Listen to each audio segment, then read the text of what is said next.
जो यहाँ पर मैं किसानों से बाकी अधिकारियों से वार्ता में निकल कर आया है कि एक छोटी जानवर कोई स्याही होता है जिसके कारण वो एकाएक छेद किया, क्योंकि गांव के किसान कुछ 9 बजे निकले तो कुछ नहीं था, लेकिन 10 बजे के बाद छोटा सा छेद बना, उसी से पानी रिसने लगा। एकाएक पानी आक्रमण करके मेरी मेन नहर है। अरे भाई शाही की वजह से नहीं हो सकता। शाही कितना बड़ा सुरंग करेगी जो कि इतना भारी फट गया, जो इतना बड़ा काट दिया, जो एकदम से फट गया। तो शाही थोड़ा सुरंग कराया होगा, लेकिन इतनी जल्दी थोड़ा इतना बड़ा कर दिया कि यहाँ से किलोमीटर एक तो फट जाए पूरा और तुरंत पानी आके यहाँ पे छाप ले। ये सब नहर विभाग वालों की कम मतलब ना सुरक्षा करना, ना देखभाल करना, इस कारणों से हुआ है।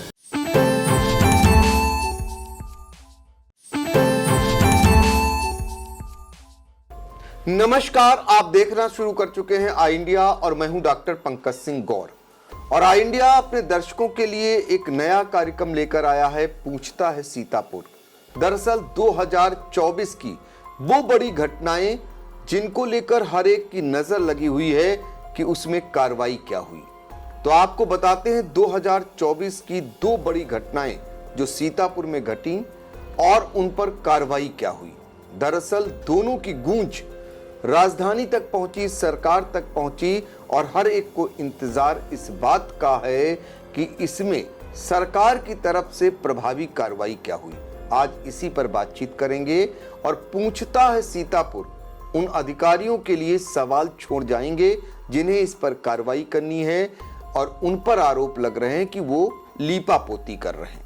तो पहली बड़ी खबर आपको बताएंगे ब्लॉक महोली की, जहां पर जल जीवन मिशन योजना के तहत एक पानी की टंकी बन रही होती है और वो भरभराकर गिर जाती है और गिरने के बाद उसमें किस प्रकार की लीपापोती अभी भी की जा रही है।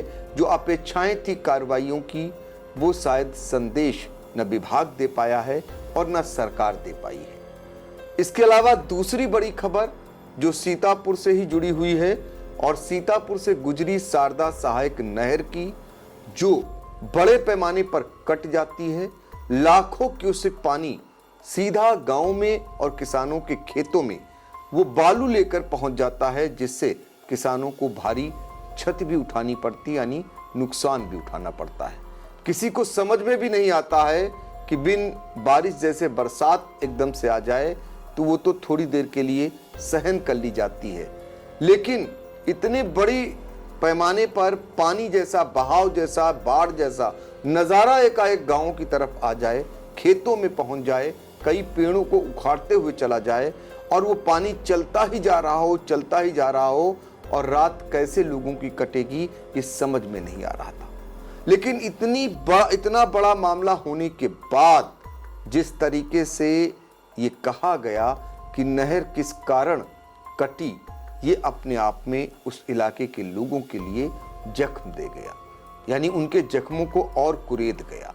वो पहले से ही इस प्रकार की तबाही से परेशान थे और जब विभागीय मंत्री का ये बयान आता है कि नहर इसलिए कट गई क्योंकि स्याही ने काट दिया या चूहे ने इसे डैमेज कर दिया, तो आप अंदाजा लगा सकते हैं कि उस इलाके के लोग जिनका वास्ता इन्हीं सब जीव जंतुओं से होता है, उन्हें भी पता होता है कौन कैसा जीव जंतु कहां तक नुकसान पहुंचा सकता है।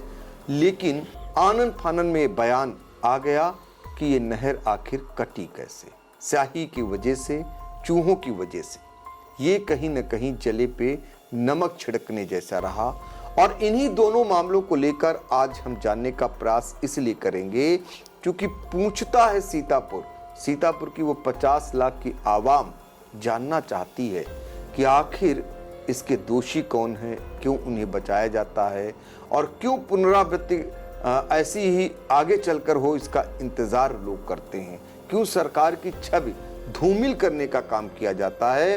तो इन्हीं सब मुद्दों को लेकर बातचीत करेंगे और इसको लेकर आज हमने आई इंडिया के स्टूडियो में आमंत्रित किया हुआ है उस शख्स को जिन्होंने इन दोनों मामलों की लिखित शिकायत सरकार से की, जिम्मेदार अधिकारियों से की और उनसे जवाब मांगा। तो हमारे साथ स्टूडियो में आ चुके हैं रालोद के प्रदेश महासचिव आरपी सिंह चौहान जी, आपका स्वागत है। धन्यवाद आपका, बहुत बहुत आभार।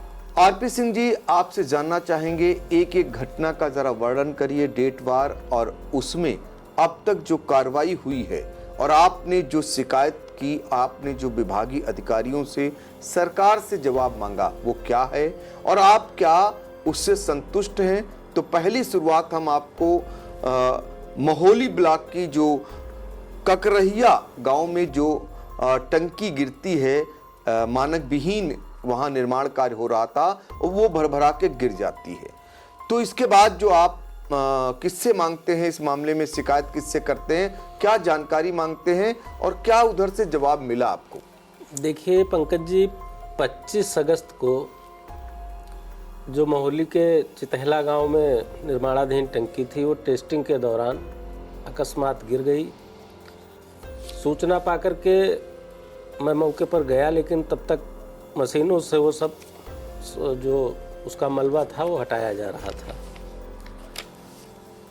हमने इस मामले को लेकर के प्रदेश के माननीय मुख्यमंत्री जी को एक पत्र लिखा। माननीय मुख्यमंत्री जी के कार्यालय से वो जो एक सिस्टम है उसके तहत चला, लेकिन नीचे से जो अधिशासी अभियंता जल निगम ग्रामीण सीतापुर के जो आख्या उन्होंने लगाई, तो उन्होंने ये बताया कि उस समय के जो तत्कालीन अधिशासी अभियंता और सहायक अभियंता थे उनको निलंबित कर दिया गया और अवर अभियंता को सेवा मुक्त कर दिया गया। लेकिन चूंकि आप भी जानते हैं इतनी बड़ी घटना थी, हम पहली बात तो ये कहना चाहते हैं आपसे जी कि सीतापुर जनपद में जहाँ तक हमको लगता है कि जल हर घर नल से जल योजना जो है उसको अधिकारियों ने कैसे प्लान किया, क्या किया, वो उनका विषय है, उनके स्तर का विषय है। माननीय प्रधानमंत्री जी की ये अति महत्वाकांक्षी योजना है, प्राथमिकता की योजना है और सरकार को और अधिकारियों को उसको समझना चाहिए।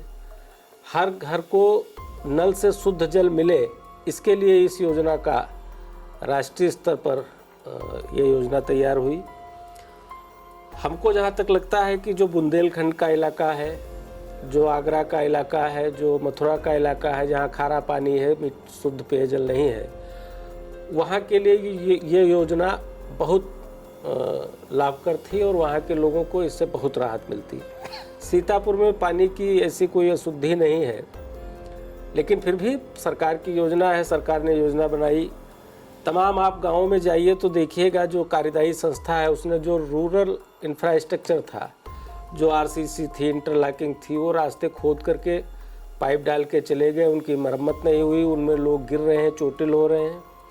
और उसके बाद जब ये टंकी फटती है तो इस मामले में जिस तरीके से कार्रवाई होनी चाहिए थी, अगर किसी के विरुद्ध, देखिए suspension is not proper punishment, ये मैं कई बार कहता हूँ कि निलंबन कोई कार्रवाई नहीं होती है। निलंबन आज हुआ है, कल बहाली हो जाएगी, लेकिन उनकी जिम्मेदारी अगर तय नहीं होगी तो जो और टंकियां बन रही हैं, जो मानक विहीन बन रही हैं, जिनकी पाइप आप, ये चूँकि बड़ी कंपनियां हैं, लोकल पेटी कॉन्ट्रैक्टर को दे करके काम कराती हैं और इतना कम पेमेंट देती हैं कि वो अधोमानक सामग्री का ही प्रयोग करके उसको बना सकता है, नहीं तो उसकी अगर क्वालिटी मेंटेन करेगा तो उसको वो रेट मिलता नहीं, चूँकि कंपनियाँ अपना प्रॉफिट पहले ले लेती हैं।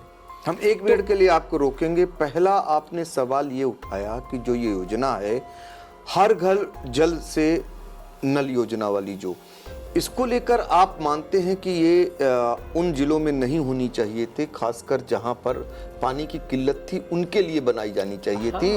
दूसरा आपने सवाल ये उठाया कि ये चूंकि इसका जो ठेका होता है वो बड़े ठेकेदार इसको जो है कब्जा कर लेते हैं और कैसे न कैसे विभाग से प्राप्त कर लेते हैं और फिर उसके बाद पेटी कॉन्ट्रैक्टर को ये दे देते हैं, जो मानक विहीन कार्य कराते हैं और नतीजे ऐसे आते हैं। देखिए 4-4, 5-5 करोड़ की टंकियां एक गांव में बनती हैं और उससे पानी की सप्लाई होती है। अगर वो 4-5 करोड़ का मान लीजिए कोई लोकल कॉन्ट्रैक्टर होता तो उस पर एक प्रेशर रहता, अधिकारियों की मॉनिटरिंग रहती।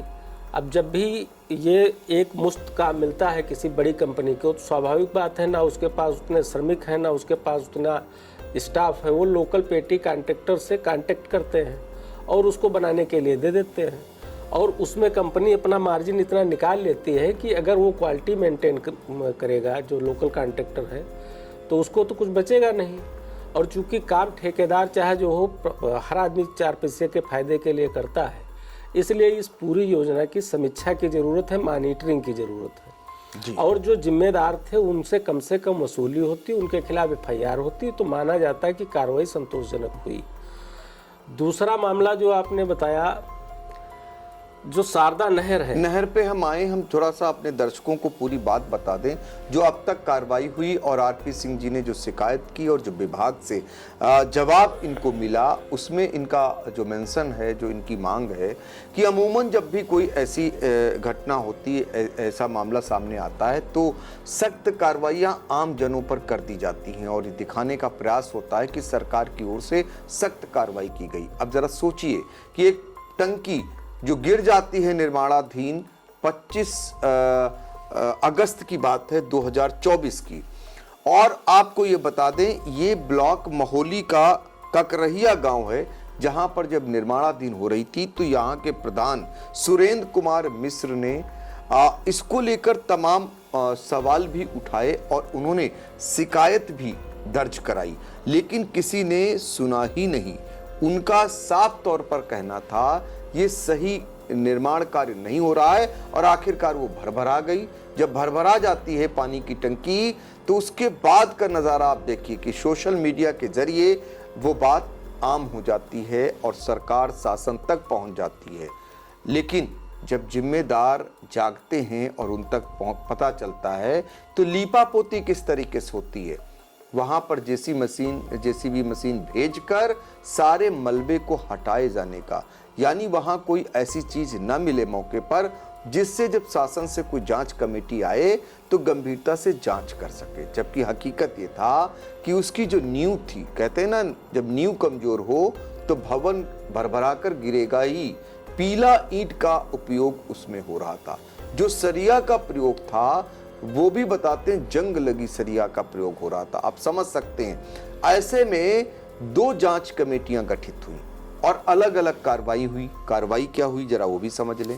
कार्रवाई के नाम पर जल निगम, चूंकि जल निगम ये बनाता है ग्रामीण, जो जल निगम विभाग है जो ग्रामीण, उनकी ओर से जब जांच हुई, यानी उनके जो प्रबंध निदेशक थे डॉक्टर राजशेखर ने, तो उसमें अशासी अभियंता आलोक पटेल जो सीतापुर के उस समय के थे, सहायक अभियंता विनोद गौतम को निलंबित कर दिया और अवर अभियंता रंजीत कुमार की सेवाएं समाप्त कर दी।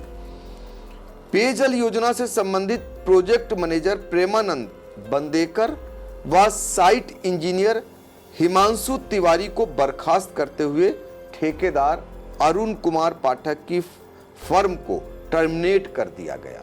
ये कार्रवाई हुई और साथ ही अवर अभियंता रंजीत कुमार की सेवाएं समाप्त कर दी गई।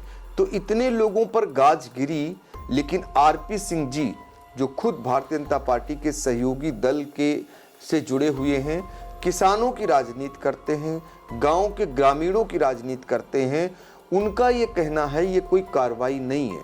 सरकार बात बात पर उन आरोपियों पर बुलडोजर चलाने की कार्रवाई करती है, या जो क्षति पहुंची है सरकार के राजस्व की जो क्षति हुई है उनसे वसूली करने की कार्रवाई कर एक संदेश देने का काम करती है, वो इन पर क्यों नहीं हुई।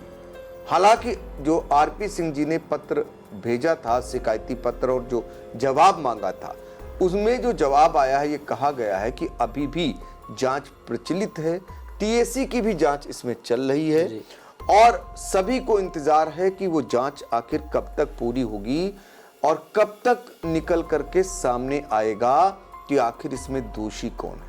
अगस्त माह की घटना है, अगस्त माह का मामला है और आज नया साल यानी 2025 का जनवरी माह है और अभी तक जो संदेश जाना चाहिए था वो संदेश नहीं गया। ये महोली ब्लॉक का कोई पहला मामला नहीं है। आपको ये भी बता दें, 1 साल पहले की अगर बात करें तो सदिकापुर इस इलाके में पड़ता है। यहाँ भी पानी की टंकी की ढलाई के दौरान शटरिंग टूट जाने के कारण छत व बीम जो होती है वो ढह गई थी और ठेकेदार तब से कार्य अधूरा छोड़कर फरार हो गया है। ये है हकीकत उस योजना की जिसको लेकर मोदी सरकार की ड्रीम प्रोजेक्ट योजना मानी जाती है, यानी जल जीवन मिशन, हर घर नल से जल योजना। जिसके लिए कितना मोदी और योगी सरकार कृत संकल्पित है, वहां का ये घालमेल उस सीतापुर जनपद में हुआ जहां से राजधानी महज 100 किलोमीटर दूर भी नहीं है। आप अंदाजा लगा सकते हैं दूर दराज के जनपदों में क्या हाल होता होगा। हालांकि अधिकारियों पर कार्रवाई सरकार ने की है, लेकिन हर एक को इंतजार इस बात का था कि FIR होती और उनसे वसूली की गई होती और उन पर भी बुलडोजर की कहीं कार्रवाई होती तो एक संदेश जाता कि भ्रष्टाचार करने वालों के खिलाफ योगी सरकार कितनी सख्त है। ये संदेश शायद अभी तक नहीं गया है। आपको ये भी बता दें कि दरअसल इसमें मामला कहाँ है जो RP सिंह ने इसकी नब्ज को पकड़ा है। ये जो ठेके हैं ये बड़े ठेकेदारों को हासिल हो जाते हैं और उसके बाद ये पेटी के ठेकेदारों से काम कराते हैं, तो वो चीज़ें नहीं आ पाती हैं और जो जिम्मेदार अधिकारी होते हैं उनकी निगरानी कम हो जाती है और वो भी शायद उसमें संलिप्त हो जाते हैं। यही कारण है कि ऐसे हादसे सामने आ जाते हैं। इसके अलावा अगर बात करें पानी की टंकी को लेकर ही बात करें तो उत्तर प्रदेश का सीतापुर ही इकलौता ऐसा जिला नहीं है। इसके अलावा मथुरा में, इसके अलावा अगर बात करें मथुरा की टंकी भी धराशायी हो चुकी है और शाहजहांपुर में टंकी की सीढ़ियां ध्वस्त हो चुकी हैं। ये नमूने हैं, ये उदाहरण हैं जो दर्शाते हैं कि PM मोदी और CM योगी की ड्रीम प्रोजेक्ट को उनके अपने विभाग के लोग, उनके अपने अधिकारी किस तरीके से उसमें पलीता लगा रहे हैं। उनकी लापरवाहियों के चलते ये मामले सामने आ रहे हैं जो कहीं ना कहीं सरकार की भी छवि धूमिल कर रहे हैं। तो पूछता है सीतापुर महोली टंकी गिरने के मामले में क्या सख्त से सख्त कार्रवाई आने वाले दिनों में देखने को मिलेगी। ये इस पर नजर इंडिया की भी रहेगी और मौजूदा जो अशासी अभियंता है राजीव कुमार, उनसे भी मेरा सवाल है, इंडिया का सवाल है कि वो ऐसी कोई मिसाल सीतापुर से पेश करें कि ये तय हो जाए कि अब ऐसी पुनरावृत्ति नहीं होगी, इस प्रकार की लापरवाहियां नहीं होंगी। उन ठेकेदारों पर वो लगाम जरूर लगाएंगे। तो हमें इस पर उम्मीद रहेगी।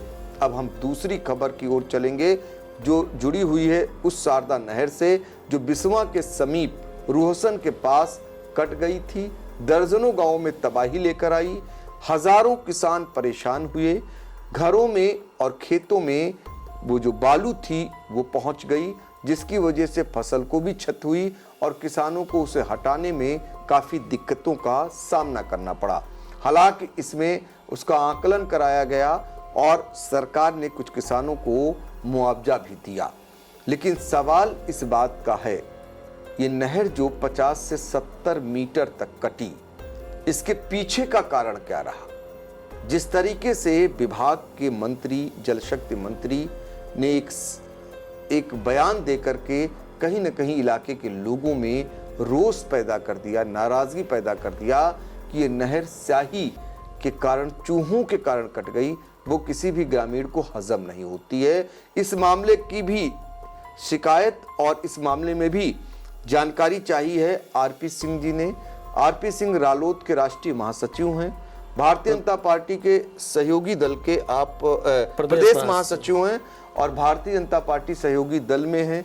तो ऐसे में आपसे मेरा ये जानना है, आपको क्या लगता है, आप भी गांव की राजनीति करते हैं, नहरों की राजनीति करते हैं, किसानों की राजनीति करते हैं, आपको लगता है कि स्याही या चूहे नहर को 50 से 60 मीटर तक काट ले जाएंगे और दर्जनों गांवों में तबाही इस तरीके की ला देंगे? नहीं, ऐसा लगता होता तो मैं शिकायत नहीं करता, पत्र नहीं लिखता, जांच की मांग नहीं करता। देखिए पंकज जी, ऐसा है कि हमारी पार्टी, जब पार्टी के हमारे एक नेता थे माननीय मुन्ना सिंह चौहान जी, उनके सानिध्य में मैंने बहुत कुछ सीखा है उनके साथ रह करके, और वो भी सूबे के सिंचाई मंत्री रहे। उन्हीं के कार्यकाल में जो नलकूप के जो ट्यूबवेल ऑपरेटर थे उनको पंचायत विभाग में सचिव बना दिया गया था। उन्होंने उनको वापस लिया, कहा ये हमारे कर्मचारी हैं, इनको हमारे विभाग से वेतन जाता तो हमारे विभाग में काम करेंगे। उसी दौरान चूँकि हमको बहुत मानते थे, बहुत कुछ सिखाते थे, तो अक्सर ये बताते थे कि अगर अल्पिका कटेगी तो कौन जिम्मेदार होगा, रजबहा कटेगा तो कौन जिम्मेदार होगा, माइनर कटेगा, ब्रांच कटेगी तो कौन जिम्मेदार होगा, और अगर पोषक नहर कटती है तो कौन जिम्मेदार होगा। उसकी बाकायदा एक विभागीय व्यवस्था है कि किसकी क्या जिम्मेदारी है। इसके अलावा मैं आपको बताऊं कि हर वर्ष AR और SR का पैसा आता है, एनुअल रिपेयरिंग और स्पेशल रिपेयरिंग। जब नहर बंद होती है जी। उस दौरान जहां नहर क्षतिग्रस्त होती है उसकी रिपेयरिंग कराने की व्यवस्था है और हर बार उसका धन अवमुक्त होता है। अब ये नहर कटी, जब कटी तो मैं बधाई देता हूं आपके चैनल के माध्यम से अपने लखनऊ मंडल की मंडलायुक्त को कि उन्होंने मामले की गंभीरता को समझा, और चूंकि जन्माष्टमी का त्यौहार था उस दिन और उन्होंने रात में ही विजिट किया जिलाधिकारी के साथ, और जिलाधिकारी और मंडलायुक्त के आने के बाद सिंचाई विभाग सक्रिय हुआ और बहुत तेज़ी से काम शुरू हुआ। लेकिन दूसरे दिन माननीय जल शक्ति मंत्री जी का आगमन हुआ और उन्होंने जो बयान दिया कि स्याही ने शारदा नहर को काट दिया, तो ये कहानी का पटाक्षेप हो गया। जब माननीय मंत्री जी के तमाम रिसोर्स होते हैं जानकारी के, और प्रदेश के सूबे के एक विभाग के, इतने बड़े विभाग के मुखिया हैं, और उन्होंने कह दिया कि स्याही ने काट दिया, तो हमको लगा कि इस मामले की जांच कराई जानी चाहिए। तो हमने माननीय मुख्यमंत्री जी को इसको लेकर के एक पत्र लिखा, और वो पत्र स्टेप बाय स्टेप नीचे आया और सिंचाई खंड सीतापुर ने उसमें आख्या लगा दी कि चूहों ने और स्याही ने शारदा नहर काट दी, और अधीक्षण अभियंता ने उसको अनुमोदित कर दिया और शिकायत का निस्तारण हो गया। लेकिन हमारा अपना मानना है, चूँकि बिना जांच के मंत्री जी ने ऐसा बयान दे दिया, वो प्रदेश के मंत्री हैं, उनके बारे में, उनकी जानकारी के बारे में हम लोग क्या कह सकते हैं। लेकिन एक बतौर पॉलिटिकल वर्कर हमने जितना देखा, जितना समझा है, इतनी बड़ी घटना हो जाए और कोई कार्रवाई किसी की जिम्मेदारी न तय हो, तो फिर तो ये हो गया ना कि कोई घटना हो जाएगी, जिम्मेदारी किसी की है ही नहीं। अब स्याही जानवर जो है, आप किसी से जो लोग जानकार हैं, जो वन विभाग के लोग हैं, उनसे आप पूछे तो बताएंगे कि वो 1.5-2 फुट से ज़्यादा वो उतना ही गड्ढा करती जितने में वो रह ले, और चूहों ने इतना बड़ा बिल खोद दिया कि 70 मीटर कट गई शारदा नहर। इसका कोई निगरानी भी करता होगा ना नहर की? मॉनिटरिंग होती है, वही बता रहे हैं ना कि अनुरक्षण पुनरीक्षण की व्यवस्था होती है, स्पेशल रिपेयरिंग और एनुअल रिपेयरिंग की व्यवस्था होती है। नहरों का जब संचालन होता है तो उसकी मॉनिटरिंग भी होती है और जिम्मेदारी भी तय होती है। लेकिन अब आज की व्यवस्था क्या है, आज की व्यवस्था में किन की जिम्मेदारी होनी चाहिए, किन की नहीं होनी चाहिए, और जब विभागीय जो मुखिया हैं, मंत्री हैं, उन्होंने ही दूसरे दिन बिना किसी जांच के बयान दे दिया, तो ऐसे में आप अधिकारियों से कार्रवाई की क्या अपेक्षा करेंगे। हमको आज भी जनहित में लगता है, और सीतापुर चूँकि मैं बिस्वा विधानसभा से प्रत्याशी रहा, 2017 में पार्टी ने हमको वहाँ से लड़ाया, नहीं जीत पाए, वो एक दौर था भाजपा का, प्रचंड बहुमत की सरकार आई, उस समय हम लोग अपोजिशन में लड़े। आज भी चूँकि हम गठबंधन में हैं, हम गठबंधन की मर्यादा जानते हैं, लेकिन इन्हीं लोगों के पास हमको वोट मांगने जाना है। और इसी के बाद जब आप देखिएगा, जब 24 का जो चुनाव हुआ, तो बिस्वा विधानसभा में इन्हीं सब मुद्दों को देखिए, कुछ चीज़ें हैं जो हम उठाते तो लोग, हमारे जो सहयोगी दल मित्र हैं, उनको लगता है कि हम अपोजिशन की भूमिका से हट नहीं पा रहे हैं। आप देखिए, वो चाहे गुबरहिया, सच स्वीकार करना चाहिए ना, लेकिन वो चाहे गुबरहिया की पुलिया हो, नूरपुर का पुल हो, शारदा नहर कटी है, चितहला में टंकी फटी है, तो इन सब चीज़ों का चुनावों पर असर पड़ा। और हम गठबंधन में होने के नाते सच को सामने लाना चाहते हैं। हम चाहते हैं कि जो जिम्मेदार हैं, जिन्होंने, और माननीय मुख्यमंत्री जी के बारे में मैं आपको बताऊं कि हमको जो मेरा अपना निजी अनुभव है कि प्रदेश में चौधरी चरण सिंह, माननीय कल्याण सिंह जी, और उसके बाद अगर कोई ईमानदारी से काम करने वाला मुख्यमंत्री है, जीरो टॉलरेंस जिनकी करप्शन को लेकर के पॉलिसी है, तो योगी आदित्यनाथ जी के तौर पर हमको प्रदेशवासियों का ये सौभाग्य है कि एक ऐसा ईमानदार मुख्यमंत्री आज प्रदेश में है जो बिल्कुल भ्रष्टाचार बर्दाश्त नहीं करते हैं। लेकिन अधिकारी चूँकि भ्रष्टाचार को इतना संगठित व्यवस्थित कर चुके हैं, और कुछ मंत्रियों का भी संरक्षण रहता है तो नहीं तो क्या अधिकारियों ने समझा दिया जल शक्ति मंत्री को, चूंकि 26 अगस्त को नहर कटती है 2024 में और 27 अगस्त को जल शक्ति मंत्री स्वतंत्र देव सिंह का उस इलाके में दौरा होता है और दौरे के दौरान ही मीडिया बंधुओं से वो बयान देते हैं कि जो नहर कटने का कारण है वो स्याही ने वहां पर गड्ढे को बनाया, उसके बाद रिसाव हुआ, रिसाव के बाद नहर कट गई। तो बिना जांच के ये बयान आ जाना। सिंचाई मंत्री जी ने अगर जल शक्ति मंत्री जी ने अगर जिलाधिकारी से रिपोर्ट मांगी होती, कमिश्नर से रिपोर्ट मांगी होती, शायद ऐसा बयान ना देते, जहां तक मेरा मानना है। अब वो विभागीय अधिकारियों ने उनको क्या समझाया, क्या बताया, या उनको अपना अंतर्ज्ञान प्राप्त हुआ, उन्होंने समझा कि स्याही इतनी सक्षम है कि इतना बड़ा कटाव कर सकती है और बयान दे दिया। तो मंत्री जी अपने बारे में तो स्वयं बता सकते हैं, उनके बारे में हम लोग कैसे। आपको आपत्ति है? नहीं, हमको तो आपत्ति है। हमको लगता है कि नहीं, स्याही नहीं काट सकती, चूहा नहीं काट सकता, इतना बड़ा कटान नहीं हो सकता। और अगर कटान हुआ तो अनुरक्षण पुनरीक्षण की जो व्यवस्था है, जो SRAR का पैसा आता है, उसका जांच कराई जानी चाहिए थी। सडनली इसे जा करके स्याही इतना बड़ा कटान कर देगी, I am not agree with it. RP Singh ji, India की टीम ने भी उसके बाद आसपास के लोगों से पूछा था तो वो भी इस बात पर सहमत नहीं दिखे थे कि स्याही से इतना बड़ा कटान शारदा नहर का हो सकता है। 70 मीटर तक शारदा नहर काट गई थी। आलम ये था यदि लखीमपुर से पानी न रोका गया होता तो निश्चित तौर पर उसको रोक पाना बस के बाहर था।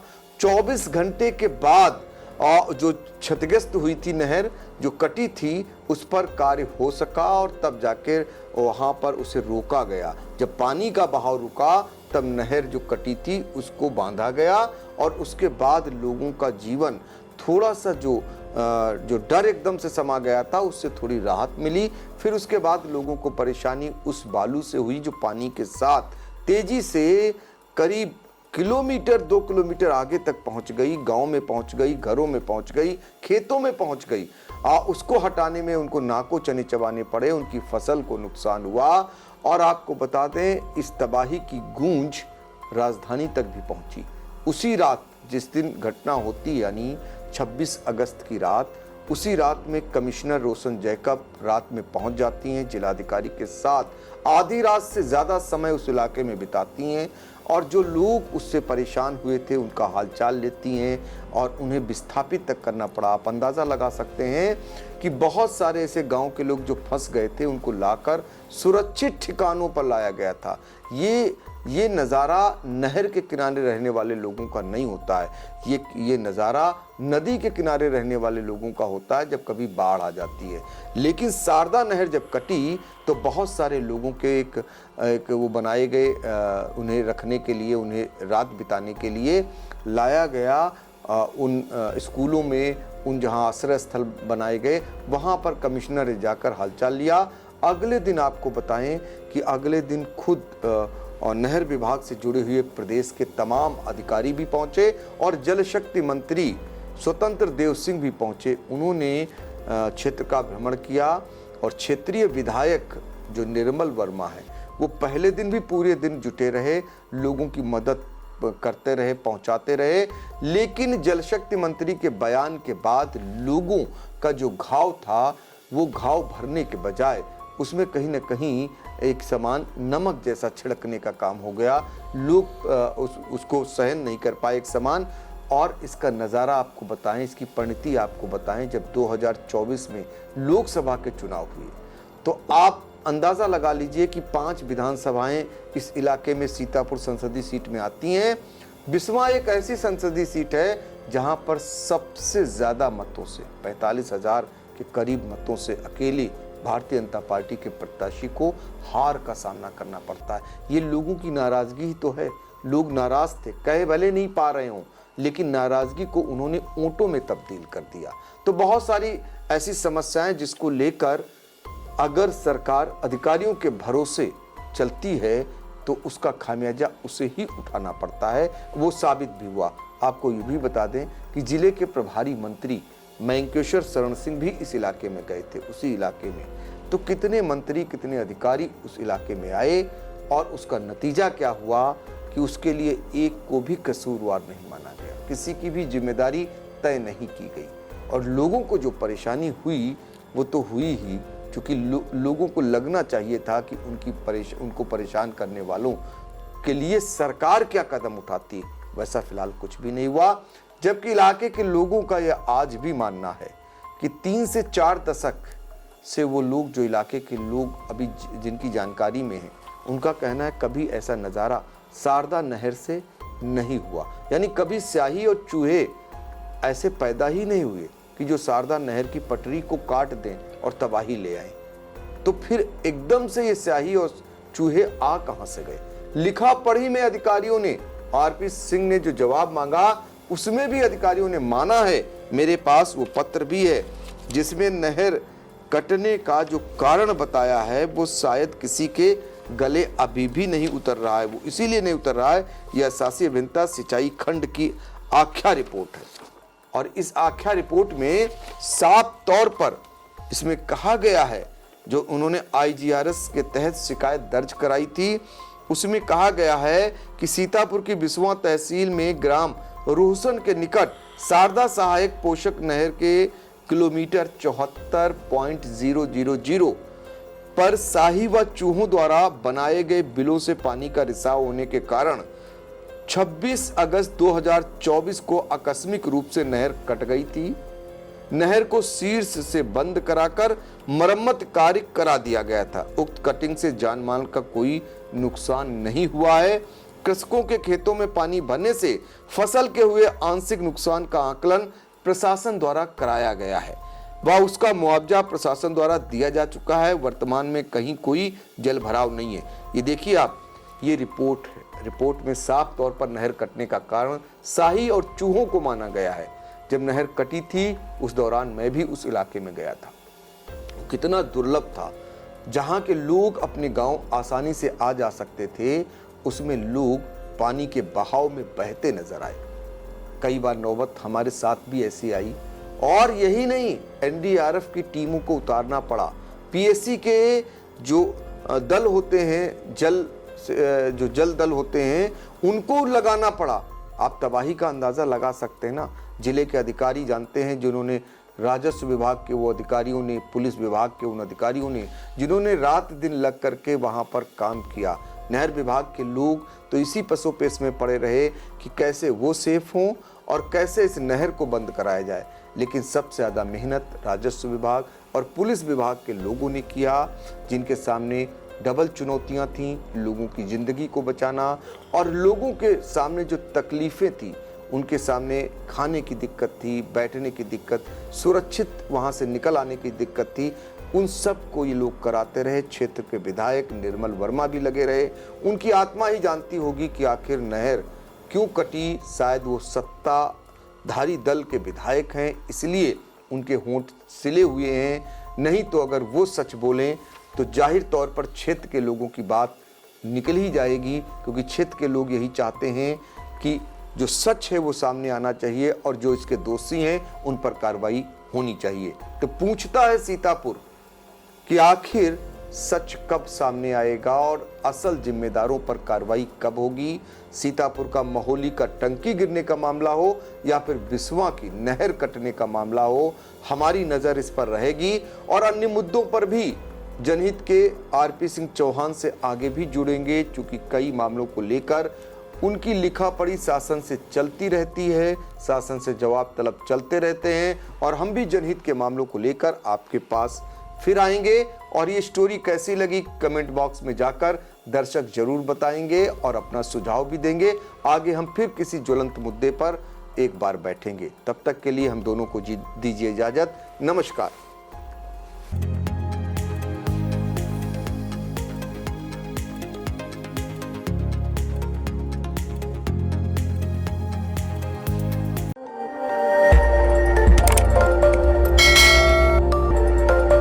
खबर आपकी, नजर हमारी।